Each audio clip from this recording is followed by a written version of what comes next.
নমস্কার বন্ধুরা, আমি সুপ্রিয়া। সবাই কেমন আছো? আশা করি যে যেখান থেকে আমার ভিডিও দেখছো সবাই খুব ভালো আছো। আমিও কিন্তু বেশ ভালোই আছি। সুপ্রিয়া কিচেন অ্যান্ড ব্লগ চ্যানেলের নতুন আরও একটা ভিডিওতে তোমাদের সবাইকে অনেক স্বাগত আর অনেক ভালোবাসা। আর আজকের ভিডিওটা কিন্তু আমি বাবার বাড়ি থেকে স্টার্ট করেছি। আর এটা কিন্তু পুজোর একদিন আগের ভিডিও। আমি বাবার বাড়ি গিয়েছিলাম, ঠিক তখনই এই ভিডিওটা করে রেখেছিলাম। আমি তোমাদের সঙ্গে এখনও শেয়ার করতে পারিনি, তাই ভাবলাম 3 দিনের ভিডিওই একসঙ্গে আজকে জুড়ে দিয়েছি। কিছু করার নেই, কারণ আমি যদি আবারও এই পুরনো ভিডিওগুলো রেখে দেই, আমারও নিজেরও ভালো লাগবে না আর তোমাদেরও দেখতে ভালো লাগবে না। তো দেখো, শরীরটা আমার খারাপ, প্লিজ কেউ কিছু মনে করো না, এই জন্য আমার এতটা দেরি হচ্ছে ভিডিওগুলো দিতে। সকাল সকাল বাবার বাড়ি এই যে রান্না বসিয়ে দিয়েছিলাম। বাবা নিয়ে এসেছিলো ইলিশ মাছ, ফ্রিজে রাখা ছিল, বের করে ঠান্ডাটা ছাড়িয়ে তারপর কেটে নিয়েছি। আর আমার ছেলে আর আমার দাদার ছেলে, মানে আমার জ্যাঠাতো ভাইয়ের ছেলে আর কি, পুকুর ঘাটে দেখতেই পেলে খেলা করছে। আর এদিকে আমি রান্নাবান্না সেরে নিচ্ছি। আর আমি এদিকে রান্না করছি। আমার পিসিমা, আমার পিসি আর কি, ছোটো পিসি, আমার বাবার বাড়ির কাছেই বাড়ি। পিসি এসে সকালে সব কেটে কুটে একদম গুছিয়ে দিয়ে গেছে, শুধু রান্নাগুলোই আমি করে নিচ্ছি। ইলিশ মাছের ঝোল করবো এই যে মান কচু দিয়ে, আর রান্না করব ইলিশ মাছ ভাজি, আর একটা টক থাকবে, দেখি সেটা কি দিয়ে করা যায়। আর এদিকে আমার বাবা গেছে একটু মানে দোকানে আর কি, আজকে বাজার এখানে, সে বাজারেই যাবে, আবার একটু দোকানেও যাবে। আর এদিকে দেখো, আমি বাবার বাড়ি আসলেই কিন্তু ওই যে চুলোর চারপাশটা, তারপর কড়াই মাজা, বাবার জামা কাপড় ধোয়া, বেডশিট, তারপর বালিশের কভার, এগুলো কাছাকাছি প্রত্যেক তারিখ কিন্তু আমি করে দিয়ে যাই, যেগুলো বাবার একটু অসুবিধা হয় করতে। কিন্তু এবার বাবা আমাকে একদমই এগুলো কাছাকাছি করতে দেবে না। বলেছিলাম, তারপরও বাবা বলল, না থাক, এগুলো তোমার করার দরকার নেই, যেহেতু শরীর খারাপ। আর কিন্তু দেখো, চুলোর সাইডে না প্রচুর ময়লা জমে আছে আর কি। পুরুষ মানুষ কতটা পারে বলো তো? এগুলো মহিলাদের কাজ, সে কি আর গুছিয়ে করতে পারে বলো? তারপরও যেটুকু পারে আমার বাবা অনেক করে, মানে একাই থাকে তো। আর বাড়ির পাশে পিসি আছে, পিসিও এসে একটু সাহায্য করে, পিসি শরীরও ভালো নয়। তারপরে ভেবেছি যে জামা কাপড় কাচাকাচি না করি, চুলোর সাইড দিয়ে টেবিল যেগুলো অপরিষ্কার আছে সব কিছু আমি পরিষ্কার করে দিয়ে তারপর যাব। তো রান্নাবান্না শেষ করে নিয়েছি। আমার দাদার ছেলেকে, ওই তোমরা দেখতেই পেলে সকালবেলা খেলা করছিল, আর আমার ছেলেকে দুজনকেই ভাত খাইয়ে দিচ্ছি। ঝিঙা পাতা দিয়ে ইলিশ মাছ ভাজি, ঝিঙা পাতা মুড়িয়ে তারপর ইলিশ মাছ ভাজি করে নিয়েছি। আর পেটে ছিল ডিম ভর্তি একদম। আমার বাবা তো জানে যে আমি কি খেতে পছন্দ করি, এই ডিমওয়ালা ইলিশ কিন্তু খেতে আমার ভীষণ ভালো লাগে। এই জন্য বাবা এই ডিম দেখেই নিয়ে এসেছে, আমার বাবাও খুব পছন্দ করে। আর খেতেও ভীষণ ভালো লেগেছিল। আমাদের কিন্তু সুন্দরবনের কাছেই বাড়ি, আর একদম মানে নদী থেকে টাটকা ইলিশটাই এখানে পাওয়া যায়, কাছে তো, নদীর কাছেই একদম, মানে সাগরের কাছে আর কি। তাতে করে মানে স্বাদটা নষ্ট হয় না ইলিশ মাছের। আর তারপর বাবা তো কিনে আনার পর প্রায় 1 সপ্তাহ মতো ফ্রিজে রেখেছে, তারপরেও কিন্তু কিছুই, মানে একদম যেমন মাছ তেমনই আছে। আর এদিকে দেখো, খাওয়া দাওয়া করে চারপাশ চলে আসলাম আমার ঠাকুরমার একটা বাড়িতে। এগুলো কি ফল বলো তো? যারা দক্ষিণাঞ্চলে থাকো, খুলনা জেলা বা বাগেরহাট জেলায়, তারা কিন্তু এই ফলটা খুব ভালো করেই চেনো। এটা হচ্ছে গোল ফল। আর আমার ছোট ছেলে এটা কোনো দিনও খায়নি, তাই ওকে খাওয়ানোর জন্য নিয়ে আসলাম। আমাদের ঘরের পিছনে, মানে আমার বাবার ঘরের পিছনেও প্রচুর আছে এই ফলটা, কিন্তু সেগুলো শক্ত হয়ে গেছে, খাওয়ার উপযোগী নেই। এই জন্য এই ঠাকুরমার বাড়িতেই আসলাম। ঠাকুরমা বলল, আমাদের বাড়িতে অনেক আছে, আমাদের বাড়িতে আসো, কেটে দেবো। তাই দেখো আসলাম, এই যে ঠাকুরমা ফলগুলো কেটে দিচ্ছে, একদম তালশাঁসের মতো খেতে আর কি, কিন্তু একটু লবণ লবণ, মানে এটা লবণ এলাকার ফল তো, এই জন্য এটা লবণ লবণ লাগে, কিন্তু খেতে বেশ ভালোই লাগে। আমার তো ভীষণ ভালো লাগে। এগুলো আমাদের ওদিকে পাওয়া যায় না, আমার শ্বশুরবাড়ির এলাকার দিকে কিন্তু পাওয়া যায় না। তো দেখো, আমার ছোটো ছেলে কোনো দিন তো খায়নি, এই জন্যই বেশিরভাগ মানে বেশি কষ্ট করে নিয়ে আসা আর কি ওকে, যাতে ও খেতে পারে। আর আমার বড় ছেলে প্রচুর খেয়েছে, আর ও বড় ছেলেকে কিন্তু আনিনি আমি, আর আমার ছোটো ছেলেই এসেছি। আর একটু স্পিডটা বাড়িয়ে দিয়েছিলাম এখানে, যাতে মানে এমনিতেই ভিডিওটা অনেক বড় হয়ে গেছে। তো এইগুলো আমরা খাওয়া দাওয়া করে তারপর দেখো, এখন একদম মেঘলা ওয়েদার, ভিডিওগুলো ঠিকমতো আসেনি। ঠাকুরমার বাড়িতে প্রচুর ফুল গাছ, ভীষণ ভালো লাগছিল ফুলগুলো আমার। টিপ টিপ করে বৃষ্টিও পড়ছিল মাঝে মধ্যে, একদম ওয়েদারটা মেঘলা হয়ে আছে, মনে হচ্ছে যেন সন্ধ্যা হয়ে গেছে। কিন্তু এখন কিন্তু এই যে 11টা 12টা মতো বাজে। তো দেখো আজকের ভিডিওটা এখানে শেষ করে চলে এসেছি পরের দিন আমি আসছিলাম বাড়ি। সকাল থেকে আর কোনো ভিডিও করিনি। এখন প্রায় 4টে মতো বাজে, তখন আমি রওনা দিয়েছিলাম।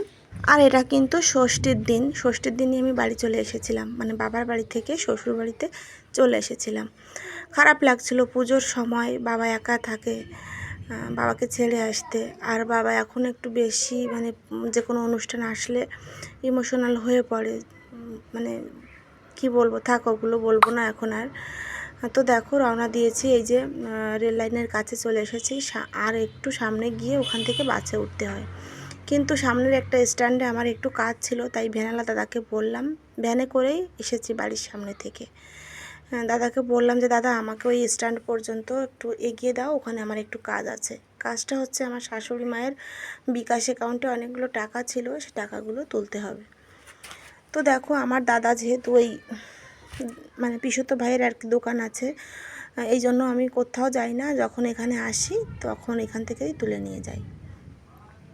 তো দেখো তারপর চলে এসেছি বাড়ি। আসতে আমার অনেকটাই সন্ধ্যা হয়ে গিয়েছিল। আর এটা কিন্তু অষ্টমীর দিনের ভিডিও, ঠিক আছে? মানে তোমাদের বললাম না 3টে দিনের ভিডিও একসঙ্গে আমি জুড়ে দিয়েছি। অষ্টমীর দিন রান্নাবান্না করে রেখে আমি একটু মন্দিরের কাছে গিয়েছিলাম আমার ছোটো ছেলেটাকে নিয়ে। মানে বাচ্চা মানুষ সবাই ঘোরাঘুরি করছে পূজাতে, মাকে নিয়ে বাবাকে নিয়ে। কিন্তু যেহেতু আমার শরীর খারাপ, তাই আমি এবছর কোথাও যাইনি।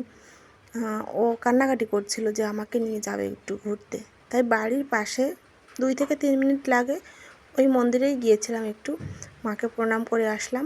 আর আমার গ্রামের যে মন্দিরটা, সেটাও প্রায় 2 থেকে 3 মিনিটই লাগে যেতে। মানে ঢাকের বাজনা আমাদের বাড়ি থেকে শোনা যায় দুটো মন্দিরের।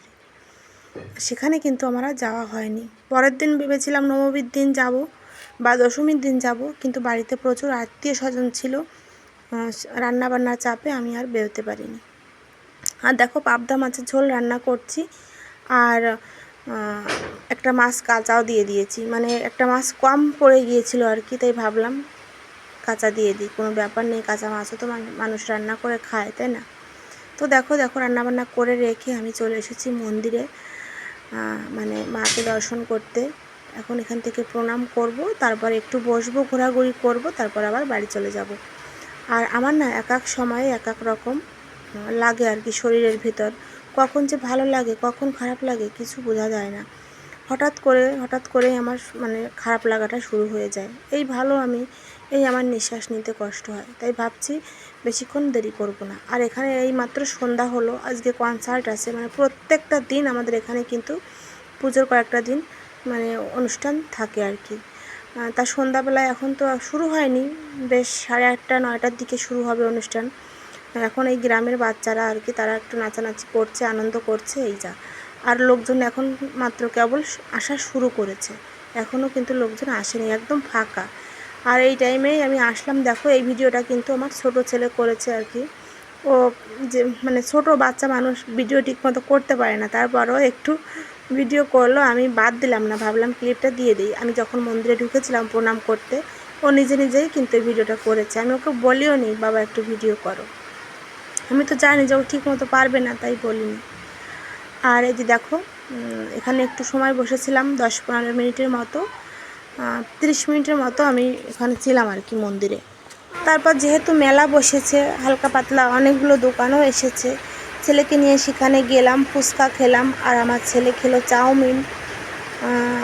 খাওয়ার পর তারপর বাড়ির জন্য পপকর্ন, পাঁপড় ভাজা, তারপর আর কি বাদাম, এগুলো কিনে নিয়ে তারপর বাড়ি চলে এসেছিলাম। আর দেখো এখানে বসেই একটু ভিডিও ক্লিপ নিয়েছি। আর এখন যাব বাজারের দিকে, মানে মেলা বসেছে, মেলার দিকে আর কি। সেখানে গিয়ে তেমন একটা ভিডিও করিনি, কারণ দেখো হালকা পাতলা লোক আসা শুরু করেছে, আর লোকজন থাকলে আমার ভিডিও করতে কেমন যেন লাগে। তো ঠিক আছে, যাই হোক, এবার চলে এসেছি শুক্রবারের ভিডিওতে। এটা শুক্রবারের ভিডিও, মানে গতকালকের ভিডিও। আর এই ভিডিওটা তোমরা পাচ্ছ আজকে, অর্থাৎ শনিবার। তো দেখো আমি চা করে নিয়েছি, আর এদিকে কিন্তু গ্যাসে ভাত ডাল বসিয়ে দিয়েছি, গ্যাসেই রান্না হচ্ছে। আর এখন চা খেয়ে রান্না করে রেখে তোমার দাদাভাইয়ের জন্য ভাত নিয়ে যাব আমাদের ঘেরে। সেখানে কিন্তু মাছ ধরা হচ্ছে। ও সকালে ভোরবেলা উঠে চলে গেছে, আর আমি এখন ভাত নিয়ে যাব আর কি ওর জন্য। মানে যদি আজকে তো না খেয়েই বের হয়েছে, আর যদি আমি ভাতটা নিয়ে না যাই, ওর কিন্তু আজকে আর মানে এতটা কাজের প্রেশার পড়বে, খাওয়ারও টাইম পাবে না। তাই অল্প একটু হলেও খাইয়ে তারপর কাজে পাঠাবো আর কি। মাছ ধরে নিয়ে ও যেহেতু মাছের ঘরেই কাজ, মাছ ধরে নিয়ে তারপর চলে যাবে। আর অনেক মাছ ধরেছিল আজকে, আমি যেতে যেতে তখন এক নৌকা করে মাছ পাঠিয়েও দিয়েছে। আর লাস্টে গিয়ে অল্প একটু ভিডিও তোমাদের সঙ্গে শেয়ার করেছিলাম। আর যখন মাছটা ধরা হয়েছে তখন প্রচুর বৃষ্টি হচ্ছিল, এই কারণে আমি আর বাসার ভেতর থেকে মানে ঘেরে যে ঘরটা আছে ঘর থেকে আমি বেরোতে পারিনি, তাই তোমাদের সঙ্গে আর মাছ ধরাটা শেয়ার করা হয়নি। তো দেখো ডাল রান্না করেছিলাম, আর ভেন্ডি ভাজি করেছিলাম, আর কিসের যেন একটা টক রান্না করেছিলাম, সেটা আমি ভুলে গেছি। আমি যখন এসেছি ঘেরে দেখো এই যে এসেই আমার বড় ছেলে আগে থাকতে ঘেরে ছিল, ও আগেই এসেছে। আর আমার সঙ্গে আমার ছোট ছেলেও এসেছে। এসে দেখো ওই যে ওরা নৌকায় করে দুই ভাই আছে ঘেরের মাঝখানে ঘুরে বেড়াচ্ছে, আর ওদিকে দেখো জাল তুলে ফেলেছে। এক্ষুনি বৃষ্টি চলে আসবে, বেশি সময় লাগবে না। আমি ওই পার অবধি যাব, সেখান থেকে ফিরে আসলেই বৃষ্টি শুরু হয়ে যায়। তারপর আমি মাছ ধরাটা তোমাদের সঙ্গে আর শেয়ার করতে পারিনি। তো দেখো এখন আমি যাচ্ছি, কাছে গিয়ে তোমাদের দেখাচ্ছি। আর তোমরা সবাই কমেন্ট করছো আমি কেন ভিডিও দিচ্ছি না। শরীরটা বেশি ভালো নেই, একদমই মানে এনার্জি পাই না ভিডিও করতে। তো দেখো তারপর তো বৃষ্টি চলে এসেছিলো, আর ভিডিও করা হয়নি। এক নৌকা মাছ পাঠিয়ে দিয়েছে, আর এই যে অল্প কিছু মাছ এগুলো পরের টানে উঠলো আর কি, এগুলো এখনও পাঠিয়ে দেবে। আর দেখো আগে এক নৌকা মাছ পাঠিয়ে দিয়ে তারপর আবার এই যে ড্রামে করে মাছগুলো নৌকাতে তুলছে। আর কেমন লাগলো ভিডিওটা অবশ্যই কিন্তু কমেন্টে জানিও। সবাই ভালো থেকো।